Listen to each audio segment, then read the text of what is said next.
Sports Carnival broadcasting live, baby, from the Trauma Center studio, powered by the Recovery Room, here with you on a wet and wild Wednesday in the, well, I was going to say the state of Wisconsin, but I can't speak for the whole state. In the portion of the state of Wisconsin known as Western Wisconsin, we're wet and wild this morning. I'm Dave. He is Matt, the owner of the Recov. Peace. And you are watching us on one of our many platforms. Perhaps you're watching us on YouTube. Perhaps you're watching us on one of our 2 Facebook streams. Twitch, Twitter, or LinkedIn, wherever you are, however you may be picking this program up. Welcome to the show. We have got a lot of fun for you this morning.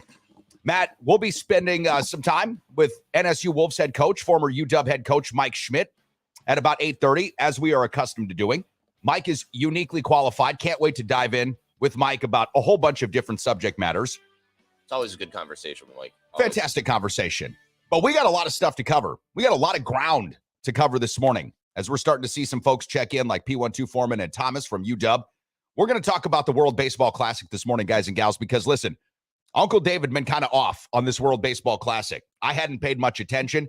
I didn't realize how intense this was going to be. And I watched Japan and Mexico at the bar a couple of nights ago, Matt, Monday when we were doing bingo, and it was a really exciting game. Mexico was up. Japan roars back, steals the victory. Last night, the World Baseball Classic saw the most epic and classic ending that you could have scripted if you were going to actually script these things, which Chad, the producer, would probably say this was scripted anyways, because Shohei Ohtani, in my estimation, the best baseball player that has ever lived. And we can go into this discussion at a different time. Hard to argue, my friend. Shohei and Mike Trout, teammates, top 2 baseball players, arguably in the world as it stands right now, with the game on the line, Japan up 3-2, top of the 9th inning, going against each other. And Shohei Ohtani strikes out Mike Trout with 100-mile-an-hour plus heater fastballs and a slider at the end that was just as wicked as anything I've ever seen. Shohei wins the MVP of the World Baseball Classic. Mike Trout said, even though he was upset that the USA didn't get the victory, of course, he thinks that baseball fans in general won. So we're going to talk about the World Baseball Classic. And Matt, we've got a question for our audience members on our Facebook group page as well as our Twitter feed. How excited are we? Now that this World Baseball Classic is over, how excited are we for the start of Major League season? I'm super excited. I love baseball. It comes back to when we first moved up here from the Chicago area. That's why I was such a hardcore Cubs fan, because it was the only baseball on WGN. I'm also really excited about these new rules that are implementing. There's just actually came a release yesterday that Major League Baseball is already set to tweak the pitch clock before next week's first games. So that came out earlier today. Tweak it to do what? There were some, they took some feedback from the players, and I guess there's some things that they wanted to adjust with the amount of time. For instance, say when the pitcher has to get behind the catcher to back him up if there's a throw being, coming from the outfield, some type of thing. So they reset the pitch clock at a certain amount of time, and I guess they're going to tweak that a little bit, just going off the feedback from the players. Okay. All right. So they're going to tweak it, but we'll try to get some more details on that. It'll all be announced later today. I should have mentioned that. So all those rules are being announced today, the week before the game start next week. Okay. Interesting. All right. Well, there we go. We've got that. World baseball. Yeah. No, I'm just trying to equate to that being excited with baseball. Okay. What I'm saying, I'm excited about. So are they going to change the rules that they already changed? No, is that what you're saying? I think they're going to make it longer. So I think it was like 20 seconds for when there's batter not on base. So they're just adjusting the time limits in the pitcher clock. So what I'm excited about for baseball is these new rules that are implementing the bigger bases, the no longer the switch. Gotcha. That type of stuff. Okay. So that's why I'm really excited about what's going to happen with baseball. It's the days of summer, so we're going to see what happens with the Brewers and Corbin Burns. There's a lot of stuff coming up with baseball, so I'm super excited to see what's going on. Yeah, I think just on a general level, I was trying to take the temperature. Like, are you excited for baseball now? Because last night's World Baseball Classic, and I think the whole lead up to the World Baseball Classic was met with this certain kind of national, anyways, meh. Because the World Baseball Classic, it missed last year anyways, because it was supposed to be taking place last year, but COVID and all of what happened didn't allow that particular event to go on. So then once you see it getting going, you're like, wow, this is really intense. Like, these countries are coming out swinging. And for what it's worth, Japan has won 3 of 5 World Baseball Classics. And they went 7-0 in this tournament. Yeah, they were undefeated. Dude, they're awesome. They're awesome. They're fun to watch. And I guess my thing is, how can you put Shohei Ohtani on one team, Mike Trout on the other team? Obviously, they're playing for two. Because they're from two different countries. They're playing for two different countries. But when you put them together on the same fucking team, and they're two of the best baseball players of all time, and they can't do shit. So that's what's always entertaining about the Angels. That's what's entertaining about baseball, right? Because baseball, more than any sport, is a collection of individuals playing as a team. Right. And really and truly, one baseball player cannot do much of anything to overpower the other parts of the whole being bad. It's a lot like football in that way. One guy can't win it for you. One guy can lose it for you, but one guy can't win it for you. And it is really odd with respect to the Angels. They had, Pujols for all those years. Mm-hmm. Then they get Mike Trout, obviously, coming up through their system. Shohei Ohtani comes from Japan, and you think, wow, this is going to be an all-star team. These guys are going to rake. No, it's never worked out like that. I want to get to this, though, Matt. UW's Thomas is checking in this morning, and Thomas says, good morning. Nice. My grandma's birthday is today. Her name is Gladys. Could you wish her a happy birthday for me? Absolutely. Gladys, happy birthday from Dave and Matt here on the Sports Carnival, and from your grandson, Thomas, who was a very good boy. Very good boy. Very true. Go ahead. Sorry. I was just going to say, Thomas also mentioned this. He pulled out the shorts yesterday for the very first time and soaked in the beautiful sun. Matt, I know that you're always wearing shorts. Like, you're one of those guys that wear shorts and sandals pretty much all year round. But yesterday, and I can't wait to get one of these things back up here because I've got a zero gravity chair somewhere. Yesterday, up here on the porch outside of the Trauma Center studio, what we call Trauma Center Plus, it was fucking awesome. And the fact that it's elevated, it's raised, it's on the second level, there's already a decking. It means if it's 50 outside, it probably feels 70. Or 75 on the porch. Perfect sunning weather. The sun in your face. You can sit out there and tan and just enjoy it, man. God, I can't wait. I would burn myself to a crisp if I could. Like, if you could fire me up like a vampire walking into the sun, I would do that right now. That's how much I love the sun. What a day of difference makes, though, with the weather, my friend. That's for sure. What a day of difference makes. I like that. What a difference a day makes. Yeah, it does. And I was going to throw this out there for baseball. It's probably my favorite one of my favorite sayings of all time. The first month of the baseball season, you know you're not going to win the World Series, but you can definitely tell you're not going to win or you're going to lose. You're not going to play at all. So you can tell within the first month of baseball whether you're going to make it to the World Series or you're not going to make it at all. So basically what they say is you can't win the World Series in March or April, but you can lose the World Series in March or April. I think I picked up what you were putting down. Soul Surfer P1 Breacher, the new grandpa-to-be, is checking in this morning here, Maddie. And says, good morning, gentlemen. Greetings and salutations, Breacher. Ohtani is the man.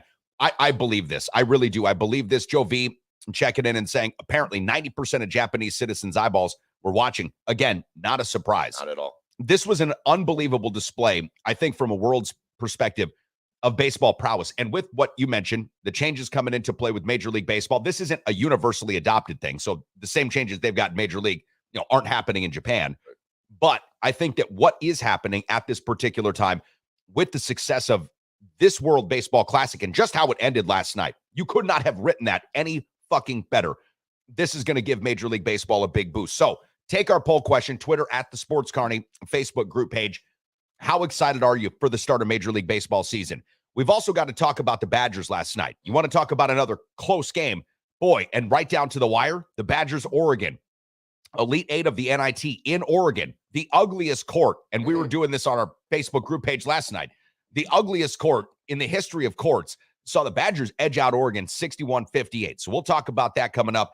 And then we've got a little pushback happening. Brett Favre got all sorts of hot and bothered, to borrow from those Southern phraseologies, and was suing Pat McAfee and somebody else for, I don't know, talking about his misdeeds and his thievery. Well, a Mississippi auditor who was actually part of this particular case, and again, Brett Favre, amongst others, is being accused of funneling money from a program called TANF, which is Temporary Assistance for Needy Families. It's a national program, it gets divvied up by states. The long and short of it, Brett Favre and others are getting accused of taking money from TANF and basically siphoning it to themselves and to special little kiddie projects that they have that were never intended to be used with TANF money. Again, temporary assistance for needy family, which, by the way, I think only 21% of the people that need assistance from TANF actually get assistance. So the guy's robbing from a system which is already kind of broken. Well, now the Mississippi auditor, who is part of this case, is pushing back on bully bullshitter Brett Favre and all of his nonsense and his numbskullery and his stupid Southern accent. So we'll talk about that coming up as well. Mike Schmidt joins the program 8:30. If you want to join the program, hit us up on our Facebook group page. We've also got YouTube and Twitch. Good places to reach us. Stay tuned. Back in about 45 seconds.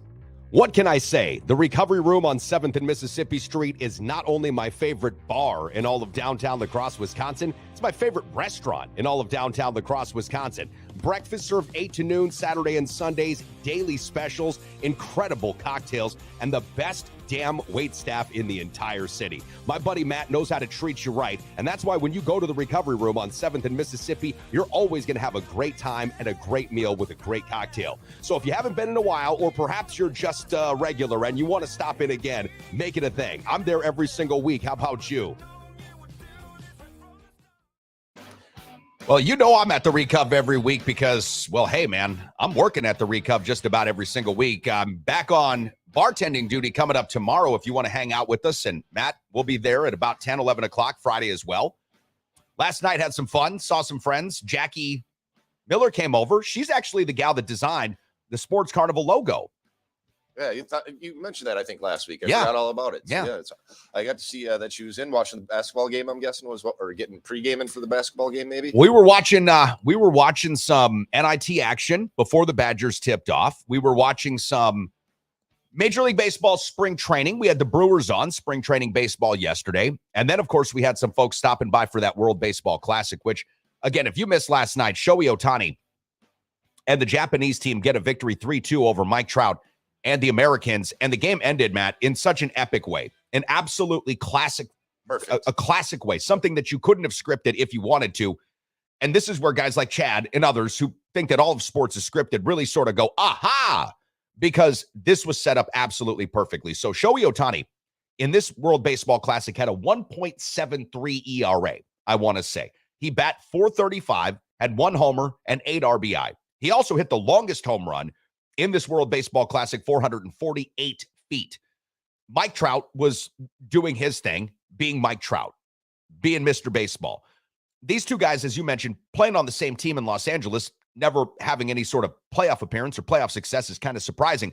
But these two guys playing on the same team and playing against each other in the World Baseball Classic, being ostensibly the number 1 and 2 players by ranking in the world, meant that this was going to be an epic at bat. Now, the USA was already up against it. Top of the 9th, 2 outs. Mookie Betts had just ground into a double play. Yeah. And this was after Ohtani walked the first base runner. I forget who it was. It wasn't Paul Goldschmidt. Yeah. Anyways. It wasn't. Right. Anyhow, Yeah. Mookie Betts comes up, grounds into a double play, a 4-6-3 double play. He grounds into that double play. Mike Trout comes up. Ohtani comes out. First pitch, a little bit off. 88 miles an hour, just edges the bottom of the left corner. Second pitch, 100-mile-an-hour fastball right down the pipe. Trout looks at it, gives a little nod, says, yeah, this was some heat right there. You know, Ohtani goes a little wild on the second. Long story short, full count, Mike Trout gets struck out on a wicked slider. I mean, a wicked slider. Ohtani, Japan win their 3rd baseball classic in 5 World Baseball Classics. The USA fall just a little short, and these two guys walk off the field acknowledging, both of these guys acknowledging that baseball really, really, really benefited from what this was last night. And I don't think there's any way that you can doubt that. Like I mentioned, Joe V sent us this text, and he said apparently 90% of Japanese citizens' eyeballs were watching this. No doubt, man. I don't know exactly how many Americans were watching. I haven't seen the ratings come out, but I bet it was huge because look at where they were playing in Miami. You never see a fucking crowd in Miami for these games. They've got a dome. Yeah. You never see people come to Miami to watch baseball. The Marlins can't draw. But look at how many people were there for this game. Now, I understand it's an all-star collection, all of these things. But the way this worked out, I think, Matt, really does set us up for what could be a very exciting season of Major League Baseball. And to your point, some of these changes that we'll see in Major League Baseball could really, I think, draw some fans that were a little bit tepid about baseball. The shift thing just looks awkward. When you're at a game, you don't see it as much on TV, but when you're at a game, it looks wrong. It just doesn't look right. And the fact that nobody's hitting the ball to where somebody ain't feels wrong too. Yeah. Right? Like Kirby Puckett, Tony Gwynn, Ted Williams are rolling over in their fucking graves. Like, hit the ball over there. So I guess when you think about what last night was and where we are with this Major League season, Major League Baseball, couple teams lose some big-time players. I get it. Altuve, the dude, Edwin, I think it's Diaz from the Mets. Yep. These are big losses, right? They are big losses, but Major League Baseball as a whole benefited. Looking at our poll question, Matt, 66.7% of those on our Twitter feed right now are extremely excited. 22.2% do say wake me in August, which I guess shows there isn't that much excitement there. Our Facebook group page has got 23% extremely excited, only 55% for sort of excited, and 22% for wake me in August. So maybe I'm on a bit of an island here, but I thought last night really ramped it up. My juices are flowing for Major League Baseball. And hey, we're 8 days away from an opening day with the Brewers at the Cubs. We've got to have a party at the Recov, man. We've got to do this. We're setting up for it. We'll get that all taken care of. We're gonna have some opening day specials, hot dogs, etc. Stadium food. What I was going to throw out there is this baseball classic is the closest thing to like the World Cup for soccer or football. It was crazy. You'd see the passion from all of the countries that are in it. And with what Joe V said about 90% of the eyeballs, the environment and the games in Japan are so loud and so crazy. They have so much fun. They don't care about bat flips. And that's what baseball needs to be in the United States. So I think that's why they're trying to do a couple of these up and coming rule changes. Otani's a beast, man. He threw 2 100-mile-an-hour fastballs and that crazy-ass slider off the side. It is just fun to watch him play. It'll be interesting to see where he goes because I don't think he's going to play with the Angels this entire year just because he needs to go to a better market so he gets more eyeballs on him just like this past weekend. It's just amazing to watch him play. Well, I mean, the eyeballs in the LA market are huge, right? But the Angels don't get shown out here. Right. Nationwide. So well, I guess what he needs. I know what you're saying. Like a Red Sox, a Cubs, a Yankees, something like that, where it's more prime time. Well, even though the Angels are in the Los Angeles market, they're in Anaheim, right? So it is a different thing. The Dodgers are going to be reportedly suitors.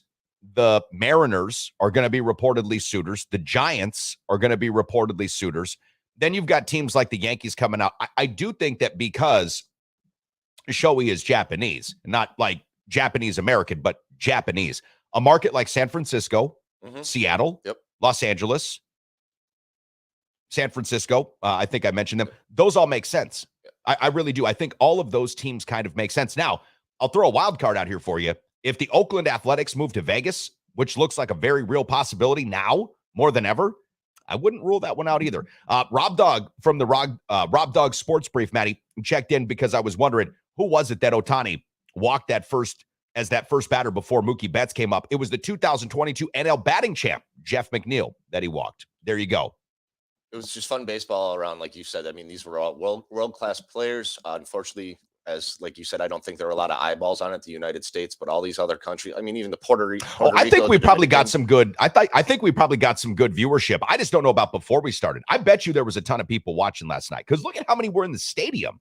I agree with you that there's just so many other sports going on, basketball tournament, et cetera, et cetera. I just don't know. Like you said, 90% of the eyeballs for Japan were watching. It'd be nice to know how many people from the United States were actually tuned in to watch any of these games. Well, we'll find out, at least the Nielsen ratings. Right. We'll find out how many were watching. I like Jason Breacher checking in because we were talking about opening day, March 30th. And if it's anything like it has been, despite the rain today, over the last couple of days, by the time we get to the 30th of March, we're going to be in some high cotton here, at least as far as weather is concerned. Breacher saying, patio, opening day. We'll be ready for you. Yes, buddy. Yes, actually, the patio is open right now at the recovery room. We opened up the patio, not yesterday, but the day before, sort of a soft opening. Yesterday was like the grand opening of the patio. I saw some people out there during the daytime, Matt, and listen, it was getting warmer.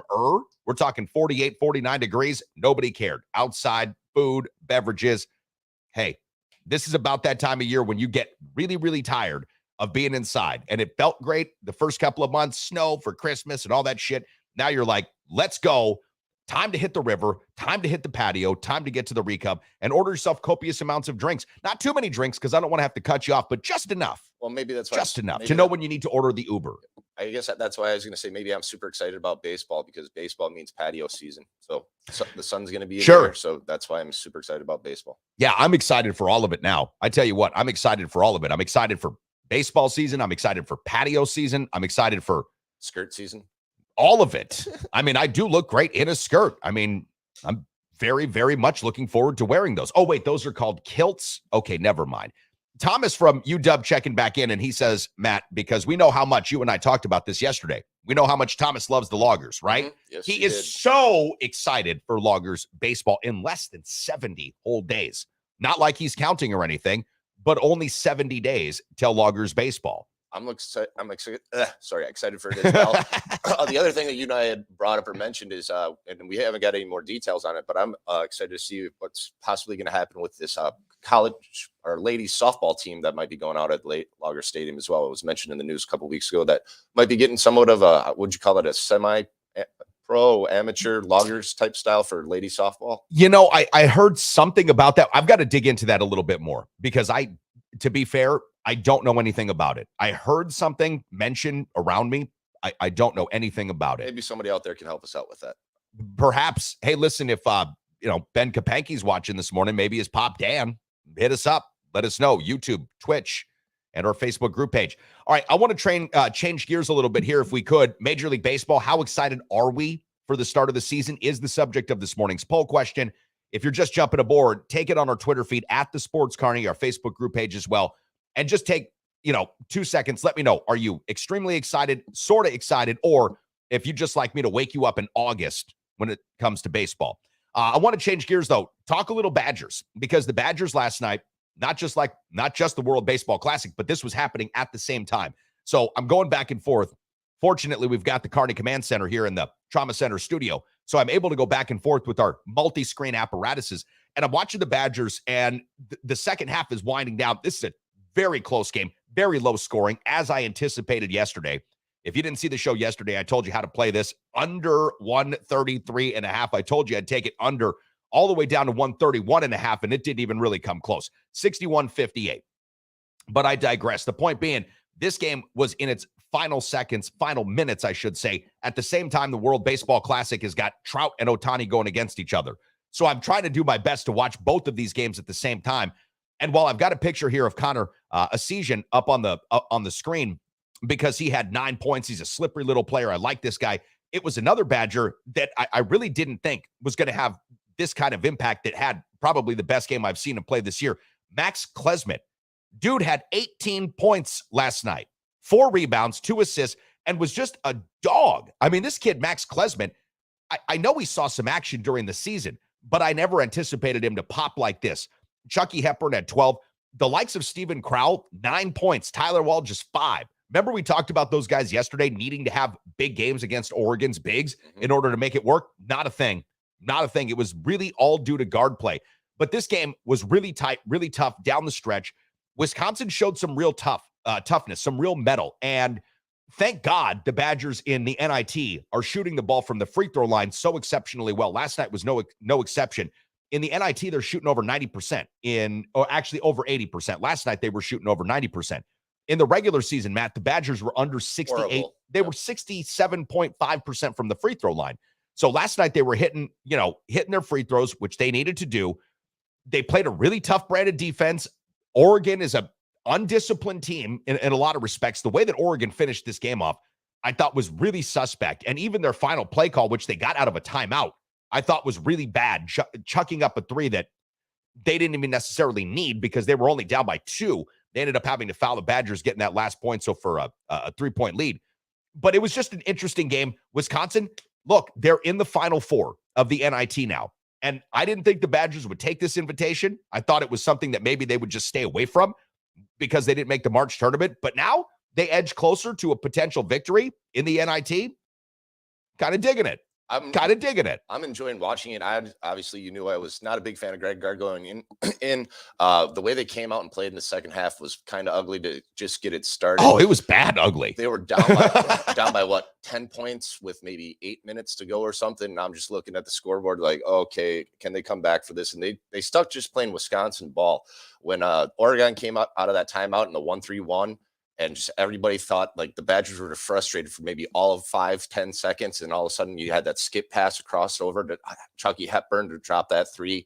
Oh man, I'm getting chills just thinking about it. That was a great play. The 1-3-1 press that the Oregon Ducks were putting on right there was the 1-3-1 trap was a good trap, but the way that you beat that is a great skip pass, like you mentioned, Yep. and Chucky Hepburn nailed. Just dotted it too. It was awesome to watch. It was a great watch. The Oregon basketball court, like we were talking about last night, is fucking awful. I mean, just atrocious. When you watch it, it sort of gives you a feeling like you might be having a seizure. And so I can understand why maybe you turn off, and maybe that's why we'll find out the ratings weren't high on that game, because the Oregon basketball court is just, it's hard to look at. Now, the next stop for the Badgers, because they've been playing, at home gyms, the next stop for the Badgers will be where the NIT Final Four and Final Championship games happen. Where is that, of course, Matt? Vegas. Las Vegas. Yeah, buddy. Where we're going to be in about 3 weeks. So that's pretty exciting. I'm like, hey, hold on a second here, Hat. No, that's pretty exciting. I'm looking forward to seeing what the Badgers do. This NIT tournament's been exciting. It's March basketball. The Badgers are in it. Again, a little surprised that they took the invitation. Glad they did, because now if they do win the NIT, and I know that Brad from Green Bay checked in about this the other day, if they do win the NIT, which it looks increasingly like they have a very good chance to do so, now one of 4 teams left, this season wouldn't be a complete waste, I guess. It wouldn't be the way that you would want it to go, but if the Badgers come home with an NIT championship, I think you could look at that and say, all right. Well, it's all right. It's going to still be a successful year, I think, for the Badgers overall. If they can pull this off, they have some stiff competition coming up. They got the Mean Green, who are, I think, led just by a point guard. So they're going from basically playing a bunch of talls. Throwing that out there, I had not seen a block party like that since Dave Chappelle put out a fucking comedy. Say, wait, what now? Last night, Oregon, they put on a block party like I hadn't seen since Dave Chappelle. I didn't see where Oregon put on a block party against Badgers down low the entire game yesterday. Okay. Gotcha. I was thinking you saw something from outside the gym. No, I was talking about their bigs down low. So those 8 big blocks, it was crazy getting down there. I'll also say this about their floor. It reminded me of AJ Przinsky. Again, I like to bring him up. You hate him when you play against him, but if he's on your team and if that floor annoys the piss out of the team that you're playing against, I can see why they like it and why the rest of us fucking hate it. Yeah. I guess you're right. I mean, if it's some sort of advantage for them, at first blush, I can look at it and see the Northwest Woods and say, oh, okay, I get it. But if that's an advantage for them, maybe it's like the blue turf for Boise State. There you go. Yep. Maybe that's how it works. All right. Well, let's see. Thomas checking back in, asking if we're going to make it out to a Logger or some Logger games this summer. Yes, Thomas, I will. We'll definitely be at least at some Logger games coming up this summer. I'm excited. I always love Copeland Park. The atmosphere is just great. The Kapankis have done such a great job with it. The Northwoods League is really good baseball, and it's wood bat baseball, which makes it different. The clanking bats of college baseball, it takes a little bit away from me. It really does. I agree with you too. Something about wood bat baseball. And Rob Dog checking back in here this morning and bringing up this little factoid. So we started off talking about the World Baseball Classic and just how awesome that was last night. Rob Dog says in international baseball play, the United States is an embarrassing 0-5 in the WBC. And once you throw in the Olympics, it falls to 1-7 since 1992. Yeah, because the USA's never won a World Baseball Classic. I think they've won 2. No, Japan's won 3. And I want to say that either Cuba or Honduras, they haven't won any in the World Baseball Classic. I'll look that up. Yeah, not from what I understand. I know that Japan just won its 3rd. So they've actually won the WBC more than they've lost it, which is always kind of fun. Shohei Ohtani last night was simply putting on a show, and you can see why he's got a great nickname too. Showtime Ohtani. 2017, they won it. The USA did? Yep. Well, there you go, Rob Dog. Runner-up was Puerto Rico. Oh, Rob Dog, you're wrong. Maybe that's what. Well, why would he? So I wonder if he was counting that 2007. So World Baseball Classic started in 2006. Yep. So they did win the first one. I believe they won the first one and in 17. So they have 2. Well, did you say they won in 2007? No, or they were 2017. Oh, 2017. Yep. Okay, I was thinking that surely wouldn't have been the Olympics. All right, well, Rob 2006 was Japan, 2009 you got it was wrong. Japan, 2013 Dominican Republic, 2017 United States, okay. 2023 Japan. Okay, well, there you go, Rob Dog. See, this is how much I know about the WBC. You get me to have, I guess we could call it like a Ron Burgundy moment there with you. Just read your text as if it's gospel, and then Matt's like, wait a second, no, that's wrong. Speaking of getting things right, my good friend Kyle Cable, One Trust Real Estate, the official real estate partner of the program, gets it right. Buying, selling, or investing in real estate, Kyle is our guy. And if you're looking to do any of those things, you got to give this guy a call because he's the best in the business right now. And I've worked in real estate prior to my career in broadcasting for over 15 years. Trust me, I know what I'm doing with this. And Kyle's one of the best that I've ever worked with. Buying, selling, or investing, Kyle Cable, One Trust Real Estate. When we come back, Kyle's former coach, a guy that says he wants the drone back from Kyle, but who Kyle pushed back on and said he knows exactly where the drone is if he wants to get it. Mike Schmidt, NSU Wolves head coach, will join the program. Stick around. Now more than ever, if you're looking to buy or sell your first home or perhaps an investment property, you need a full-time dedicated real estate agent who is up to date on all the latest trends and analysis and is ready to give you the kind of service that you deserve. That's why the official real estate agent and the official real estate partner of the Sports Carnival is Kyle Cable of One Trust Real Estate. Whether you're looking to buy or sell your first home or perhaps you are a seasoned investor, call the official real estate agent partner of the Sports Carnival, Kyle Cable of One Trust Real Estate. Hello, I am Don Francisco, and I roast and blend coffees for your pleasure and mine. My newest blend is Vanilla Nuts. The coffee so rich and so sweet, it tastes like the French Alps has dangled its in your cup of java. If you love coffee like I do, then you'll love Don Francisco's with a 135-year tradition. Because at Don Francisco's, if you're up all night, so are we.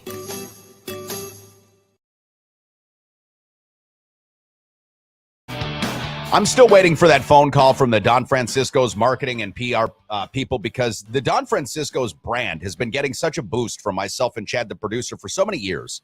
I do think they owe us at least not just, not money necessarily, but a couple of cups of their fine premium coffee. Speaking of both fine and premium, the fine and premium head coach of the NSU Wolves, the uniquely qualified Mike Schmidt, joining the show. Mike, top of the morning, big guy. How's it going? I still see snow on the ground back there in Aberdeen. We're starting to warm up here in your former hometown of La Crosse. It was in the 50s yesterday, Mike. We've got rain today, which means spring is sprung. We'll start seeing buds on trees any day. You're in the tundra, it feels like. How long do you think it's going to be before you dig out? Dave, we got 4 inches of snow last night. So we got 4 inches of snow in about 3 hours last night. So it just totally dumped on us. And we are, it is not going to be gone anytime soon. If it does, remember, we are on a prairie here. It's not like we have hills, valleys that roll and get it out of here. It just sits here. So if we really actually don't want it to melt off all at once right now, because it would be disaster. We would have so much standing water. It would be ridiculous. Good so point. We can't have that. We just areas just east of here have like twice as much snow as we have. Bismarck, North Dakota has gone over 100 inches of snow for the year. It's really bad. This is as bad as it can be. And we don't even have a day above freezing in the next 15-day forecast so far. So we are in the thick of it. Our baseball team played at US Bank Stadium. Now they're playing in Kansas City this weekend. So, I don't know. This is wild. Well, it's a good thing that you enjoy tackling the inclement weather of Aberdeen, because it really does a lot to fortify your metal, toughens you up. And then when you guys get going on the football field, really you can overcome a lot of challenges because you've already dealt with some of the worst that the weather has to offer. So Sure. I get it. Yep. There's a psychological play here, Mike. I know that the NSU Wolves and the USC Trojan colors are the same, but you're like, Southern California weather where my wife would play in the Philharmonic. No, not there. Aberdeen. See it. It's like Jim Harbaugh. You can't see Jim Harbaugh without like snot dripping out of his nose and being so cold and in a jacket and bundled up. You can't even picture Jim Harbaugh now without that. Same with me. You can't picture me without 4 feet of snow. If you think you can, you're wrong. No. Jim Harbaugh famously, when he coached in San Diego, actually was one of 3 people to not have a tan in San Diego. And he did it because he says, who's got better white skin than us? Nobody. And that's what he did. So, Mike, I want to shoot from the hip here, ask you your thoughts. If you watched it, I feel like you probably did. World Baseball Classic last night, Japan, United States, Ohtani Trout, final pitch. Ohtani strikes him out on a devastating slider. This guy's up there throwing 100 burgers. Dude's hitting 35, 40 jacks a year. Shohei Ohtani, to me, is the best baseball player I've ever seen. But with respect to that ending, how did that land with you? And how much excitement does this lend towards the start of the Major League season for you?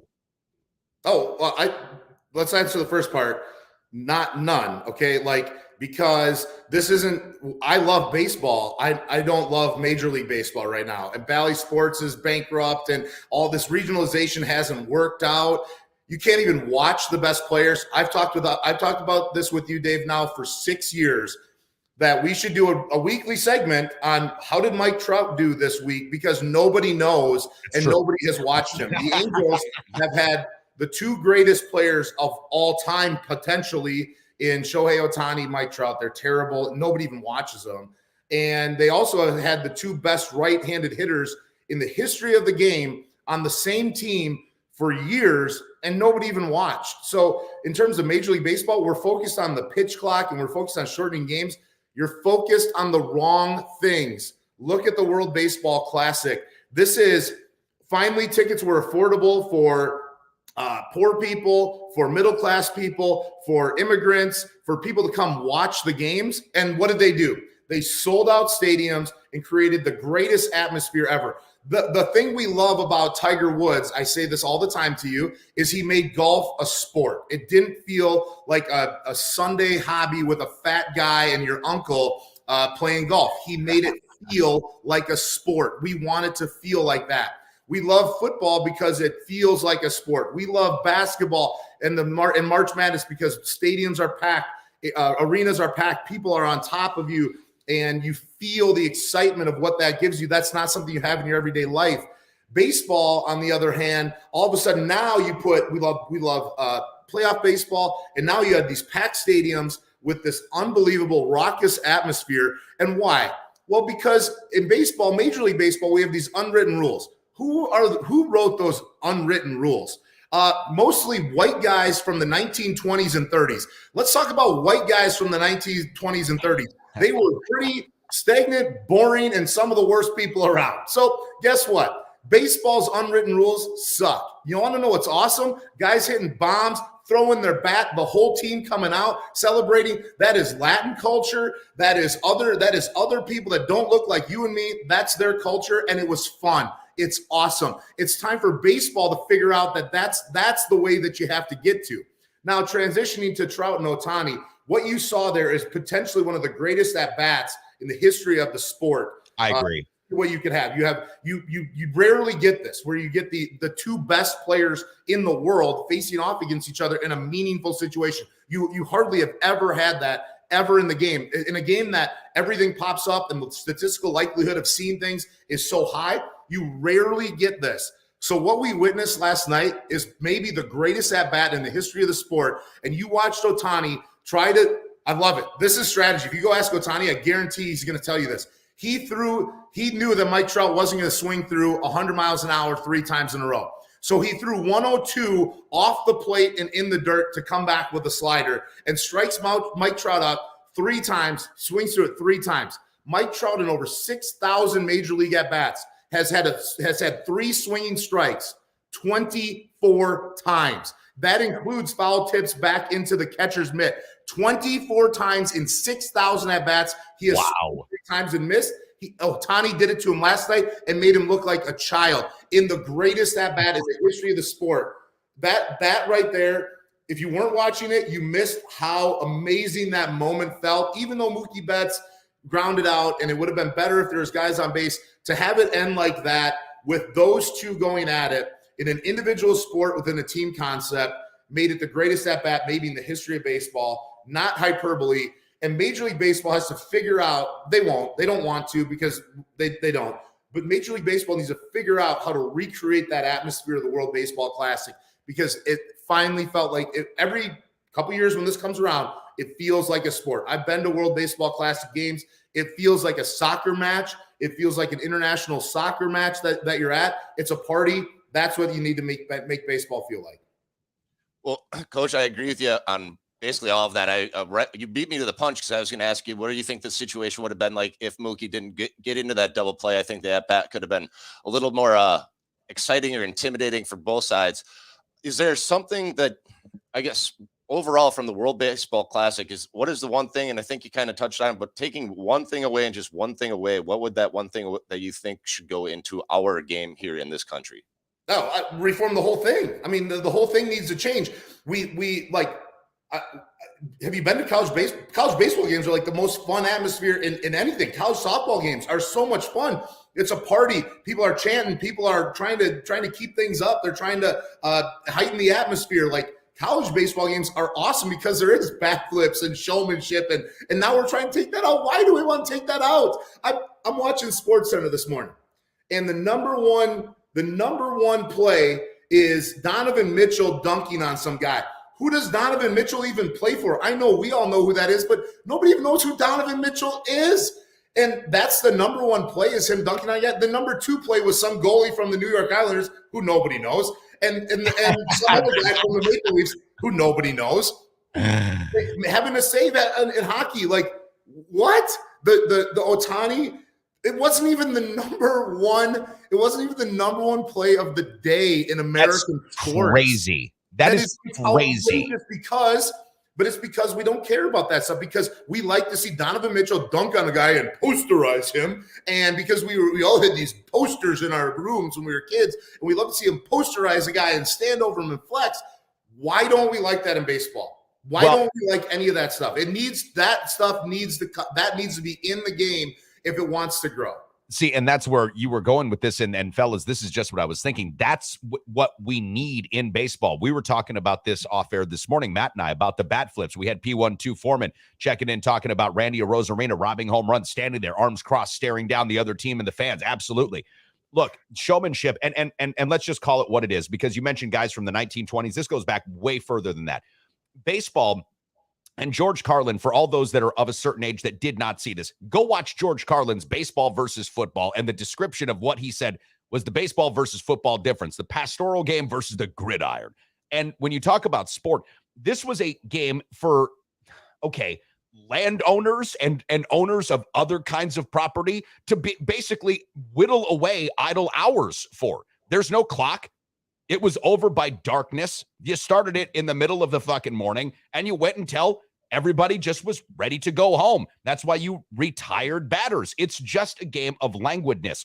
Now, I think all the showmanship that we see, that's culture, not our culture necessarily, if you're a white guy from the 20s. And because of that, there has been pushback. This is why baseball, too, I think has been so far behind the other sports, the NFL, the NBA, Major League Soccer, whatever you will, in developing new technologies, because they use those unwritten rules as almost a steadfast way to not move forward. And with the respect to the Hall of Fame, I'll go there too. Listen, Pete Rose always is out for me because the man cheated the game of baseball in a very particular way. And there are reports that he cheated it in other ways with his cork bats. Guys like Bonds and all this, if you want to say that maybe 60% of major leaguers use some sort of steroid at the time. Now they're just called vitamins.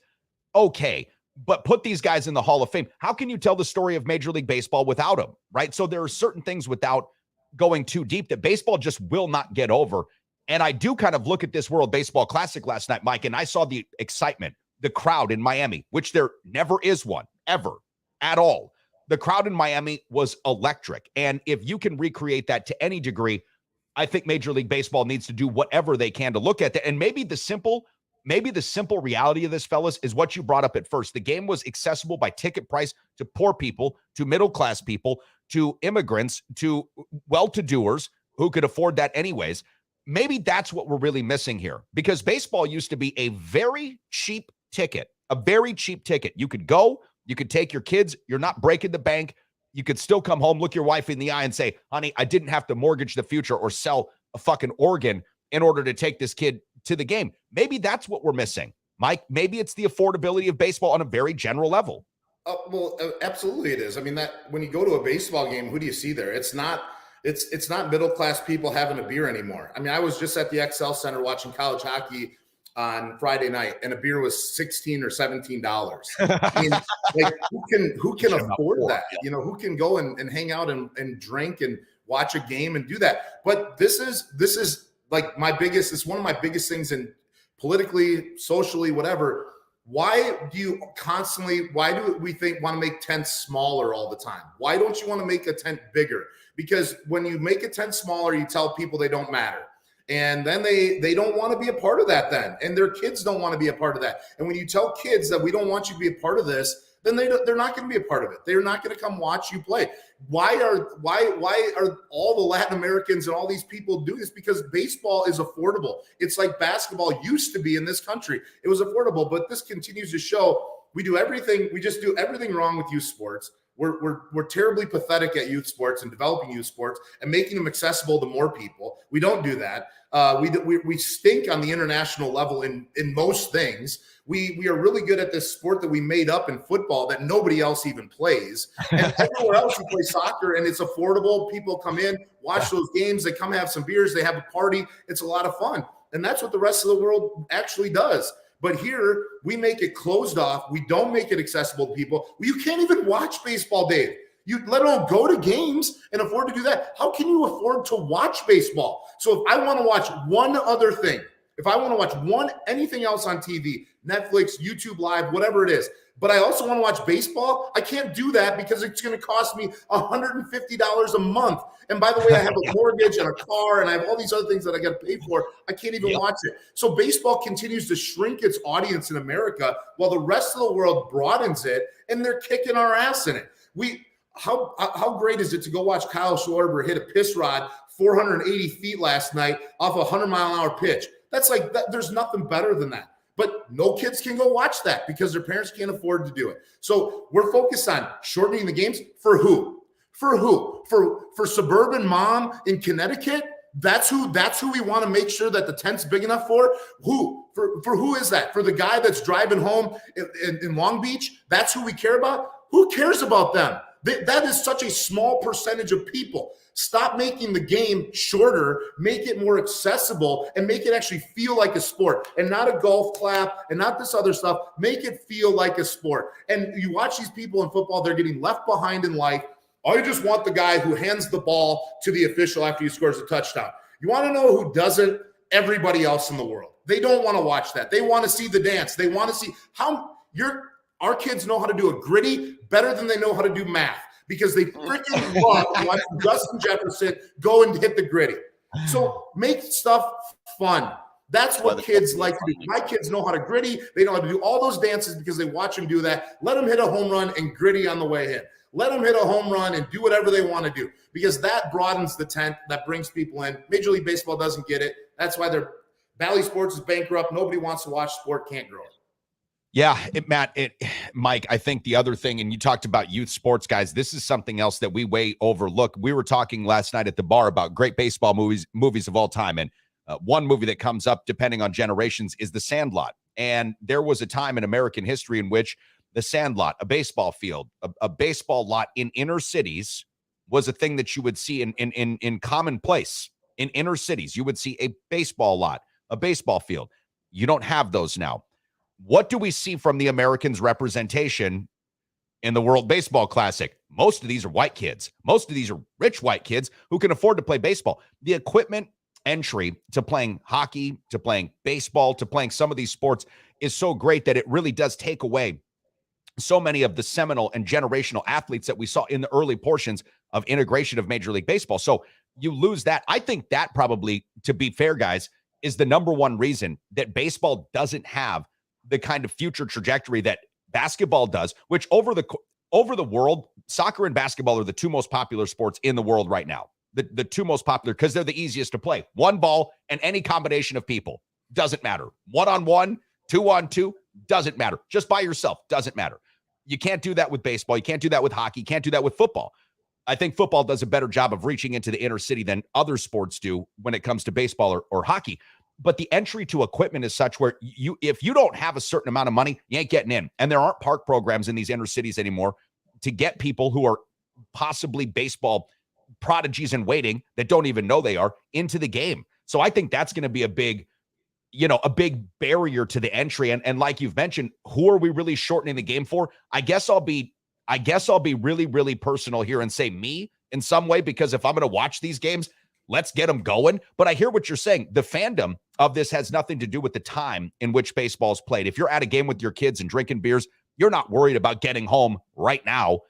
You're having an experience. And I think that if the experience, to both of your points, was a little more fun, we'd probably all enjoy it more. So I guess, Mike, when I ask you about Major League Baseball, are you just saying wake you up in August? Because that seems to be highly trending on our Facebook group page and our Twitter feed. Yeah, I love Major League Baseball. I love the Brewers like more than I love any other team other than the teams that I coach. Like I love following the Brewers. I can't wait to watch Garrett Mitchell this year. Like I love their starting lineup. I love it all. Like I love the Brewers as much as anybody. But this is we just do everything backwards. If you get a chance, go watch there's a YouTube clip of the Netherlands speed skating coach who just decimates Americans about how cool you're good at football, you're good at basketball, these sports you invented that not many other places have caught up to or even play yet. Cool.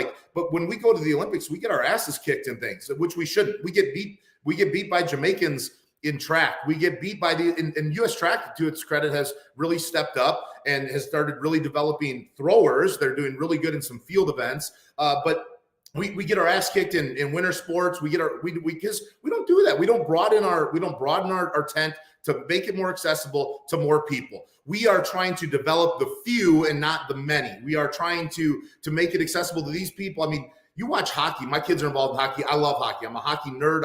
I just went to the Bantam, so 6th and 7th grade, or 7th and 8th grade state tournaments in Minnesota this past weekend. That's what I did this weekend on Saturday. I'm a hockey nerd. I love watching all the development of hockey, how to do this. And hockey's now really fun because there's guys that they skate and they do the arrow and they jump into the glass, and you watch state tournaments and they skate all the way down the other end and they jump into their high school teammates or their high school classmates, student section. Like, that's fun. That is what kids want to do. And how, when you watch that, do you not want to create that for more kids and try to do that? Instead, we have travel AAU. We have all these things. My kid, it's non-negotiable. He plays hockey. He's got to play basketball next year in middle school in 7th grade. Non-negotiable. Has to do it. We segment it so kids have to play AAU basketball year-round, hockey year-round, baseball year-round, which you can't do in the northern part of the country. You got to play all these sports, and you got to specialize in these things. How dumb is that? There's not one person who develops athletes that says we should be doing that. And then we go to Major League Baseball, which used to be the most popular sport in this country, and we want to keep it smaller. I mean, and I'm scared for football that it will do that. I'm really scared that football will do that with pricing these new stadiums, and we want to make it so that more rich people can come watch the games rather than a bleacher and a $2 beer and dump it on some guy's head in front of you. Like that keeps the tent broad instead of the corporate guy who has a $450 ticket that's still 8 stories up in the air. So I think baseball, I agree with the time thing, but they need to address the other stuff first. Like you got to address that part before you can get into this. We got to cut 5 minutes or 20 minutes out of the game. How about let's have people watch the game first and try to figure out how we got to do that. Wow, Mike, this has just been awesome. And I see that our comment boards are just filling up. Jason Breacher said, hell yeah, preach, Coach Schmidt. You're the man. I think that you're right in so many different ways, Mike, because baseball, look, it's got to reclaim some sort of excitement in order to be part of the national narrative. That just won't be something that will be gifted to it.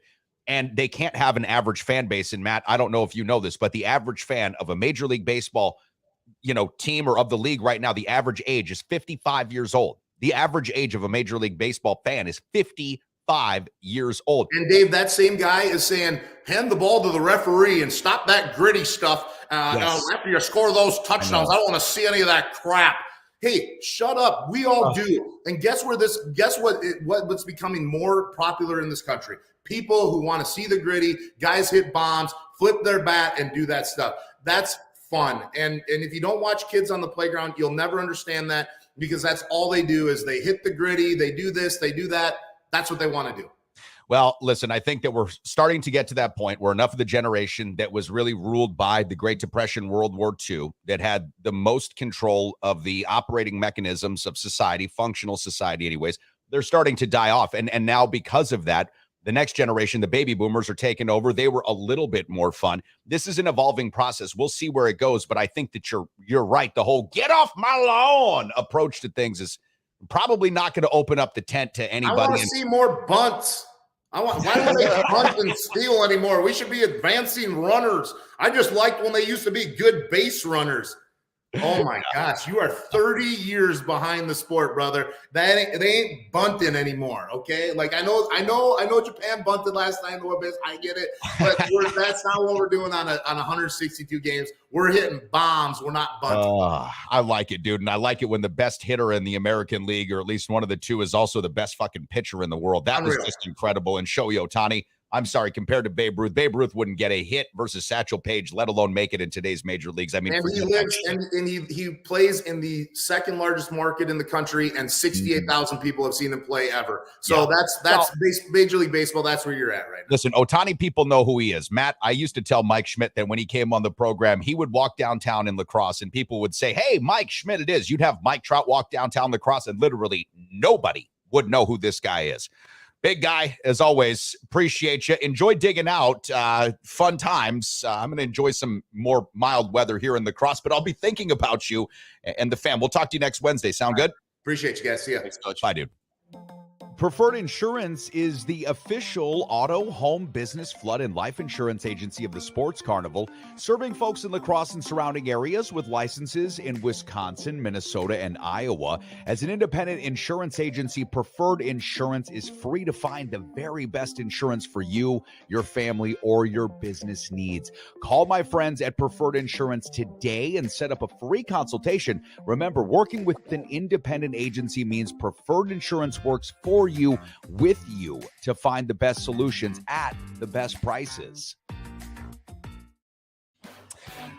Mike Schmidt, Northern State Wolves head coach, was just all sorts of fired up. I just love this. Matt, I was telling you off air here, this dude was just on fire this morning, and I anticipate these appearances by Mike so much during the week, and then when he gives us something like he just did, it just titillates me. It gives me a little goosebump. This is Mike Byers. I'm like, how many Mikes do we have? Quite a few. Mike Byers, our favorite Texan here in Wisconsin, says the coach is on fire again. So passionate.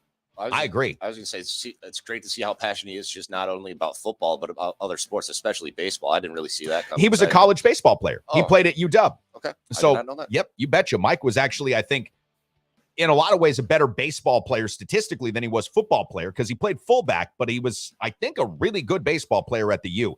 Joe V was checking in. He said, stupid ass bats. And I know that he sent in a correction. Stupid ass bats are $500. When I was a kid, we all shared $20 bats, #old. You know what, Joe? It's not just that's inflating. It's the cost of everything. And this is why right now we're seeing the society divide in so many ways, because the difference between the haves and the have-nots, it gets wider and wider by the day, and it's going really quick. So the average price of a home by adjusted inflation standards from the 1950s to today. So say if you would take what people paid for an average house in the 1950s to today and used our current inflation in dollars, the average house price would be like $88,000, $89,000. Okay. If you used the price then, the price of a house today, an average price home nationwide, is somewhere around like $400,000. Something in that range, like $300,000 to $400,000, because again, you have to think of all the big markets. Middle of the country washes out not as many people. Okay, that's not a comparable inflation. You know what I mean? Right. Because who the fuck on average is affording that? That's $500,000 or damn near, as opposed to $88,000, $89,000. My point being, back to Joe's thought about the bats, is this is happening across every industry. It's happening in every conceivable way. And that's one of the real reasons that baseball, we talked about not having parks that have baseball fields. They're hard to maintain. They cost more money. All these things, they're not in inner cities. So inner city kids aren't going to play.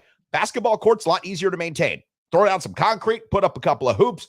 Shit, even if you don't want to put up regular nets, put up chains. And even if you don't want to do that, it doesn't matter. Yeah. It doesn't matter. So those things will continue to grow. Baseball's got an issue, but what I did see last night in the World Baseball Classic, to kind of wrap this thing back 180 degrees, what I did see last night was a lot of excitement and people that were really, really jacked up for baseball. Now, if you haven't yet taken this morning's poll question, please do so. It's on our Twitter group. It's on our Twitter feed, I should say, at The Sports Carney. It's also on our Facebook group page, which now is nearly 430 members. We're getting there. The push to 500 is coming on strong, and I'm hopeful we get there before we actually get to the start of Major League Baseball's regular season. Before we get out of here officially, though, today, Recov opening again at 11.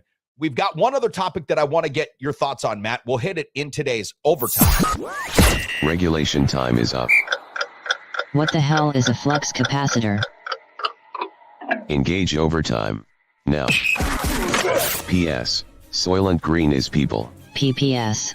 Corporate processed food is Soylent Green.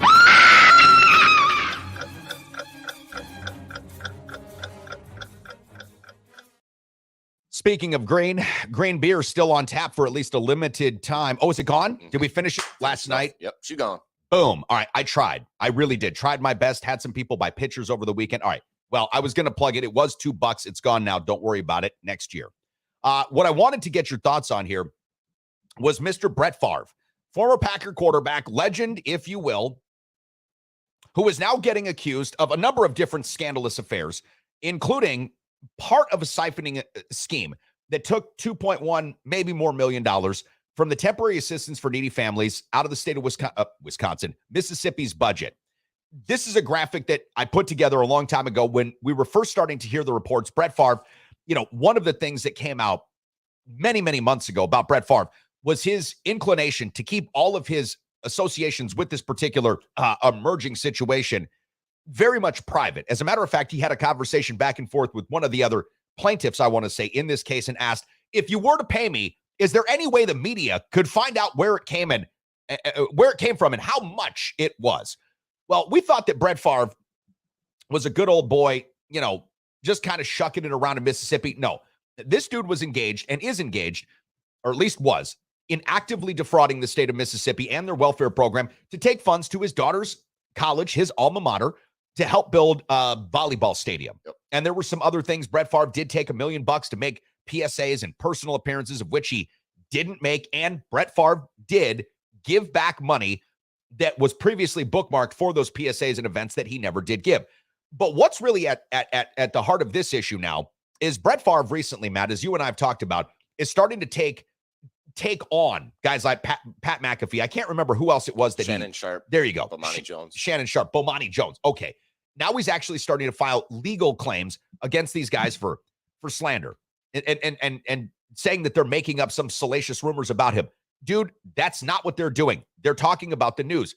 So as the story continues to unfold, and yesterday Pro Football Talk put up something, you shared it on our Facebook group page, that's coming out as this, again, legal situation becomes revealed. These things become public once it's legal.